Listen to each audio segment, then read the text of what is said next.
O desejo pela dominação e poder sempre foi uma constante na história da humanidade.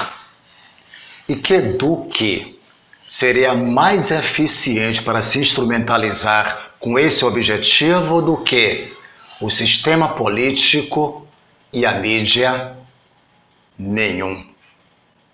E como tem sido isso feito da forma mais ditatorial, arrogante e prepotente, desde o final do carnaval até a atual suposta pandemia do coronavírus.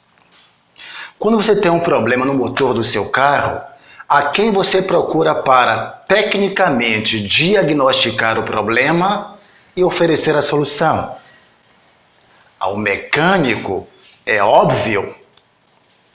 Quando você tem um problema no seu eletroeletrônico, na sua TV, a quem você procura para tecnicamente diagnosticar o problema e oferecer, apontar a solução?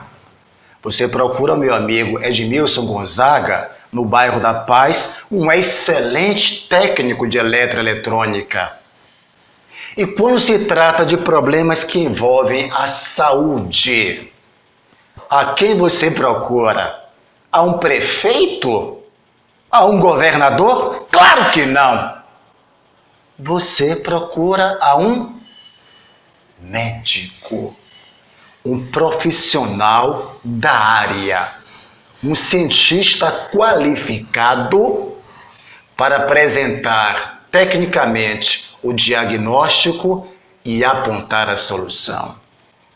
E na questão da suposta pandemia do coronavírus, não seriam esses que deveriam apontar as soluções com base na ciência tecnicamente? Claro que sim. Até um idiota com 13 neurônios chegará a essa conclusão. E o que dizem sobre isso, por exemplo, doutores como Drauzio Varela? Então essa é a realidade. Nós vamos ter um grande número de brasileiros infectados, possivelmente. Isso vai acontecer depois do que está ocorrendo na China hoje. Vai haver uma estabilização da epidemia, depois começa a diminuir e vai embora. Como muitas outras epidemias, nós vivemos esse mesmo tipo de situação. E aí você vai me perguntar, e aí, você vai continuar andando na rua? Claro que vou. Não acho que se justifique qualquer mudança nos hábitos. Doutor Osmar Terra, veja. Eu acho que é mais fácil uma pessoa morrer atropelada no parque, atropelada numa rua aqui do Brasília, do que morrer de coronavírus. O coronavírus vai ter um número muito baixo de casos fatais. A maioria das famílias brasileiras já tem uma pessoa com vírus. Estatisticamente já tem. Se fechar em casa, ela vai contaminar todo mundo. Foi o que aconteceu na Itália, na Lombardia. Eles começaram a fazer a quarentena, triplicou o número de casos. 12 dias depois tinha o triplo. Doutor Wagner Malheiros, veja. Essa doença, o coronavírus, não é pior do que a epidemia de H1N1 que nós tivemos no passado. Não é tudo isso. Estão fabricando mortos por coronavírus. Eu sei disso porque eu tive colega que teve que brigar para mudar o diagnóstico. Paciente com câncer terminal que colocaram morte por coronavírus. Aqui em Cuiabá, se não me engano, foram 5 mortos. Descendo aqui desses 5, a maioria está a família brigando porque afirma que não é. Doutor Anthony Wong, veja. Então, o que nós estamos vendo é um número maior de pessoas com doenças respiratórias, não fazem testes, jogam tudo como se fosse Covid-19 e nós sabemos que isso não é verdade.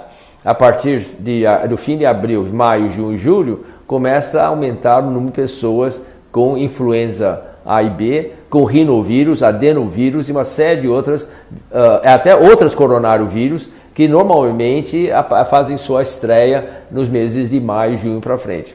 E como não tem teste, vai jogar tudo como Covid. Isso aumenta artificialmente o número de pessoas que são diagnosticadas. E você sabe também que tem muitos óbitos que não tem nada a ver com o coronavírus e os governadores de alguns estados estão computando como se fosse óbitos por coronavírus, aumentando ainda mais o medo e a paranoia da população. Em resumo, com base em uma descarada, deliberada estratégia em que quadrilheiros das mais plurais e variadas facções políticas e institucionais que se reúnem em torno de um inimigo comum, o presidente, atribuem um falacioso exponencial poder de letalidade a um patógeno.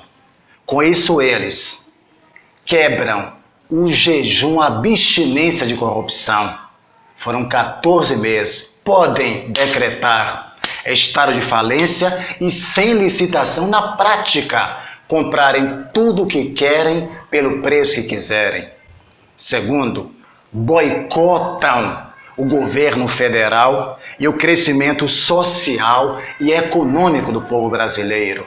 Terceiro, analisam usando como um termômetro a reação das pessoas a esses arbitrários decretos, o quão subserviente, manipulável e marionético é o povo brasileiro. E nesse processo, a imunda, pútrida, bandida e prostituída mídia exerce um papel crucial.